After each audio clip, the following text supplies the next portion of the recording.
প্ৰথমটো কাৰ্যসূচী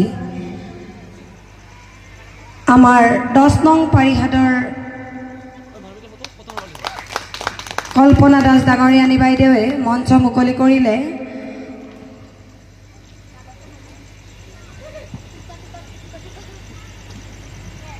তেখেতক দুহাৰ ক'বলৈ মই মাইক্ৰফোনটো আগবঢ়াই দিলোঁ। সকলোকে মই নমস্কাৰ জনাইছোঁ। আজি আপোনালোকৰ এটি মই মঞ্চ মুকলি কৰিব পাই মই নিজেই ধন্য মানিছোঁ।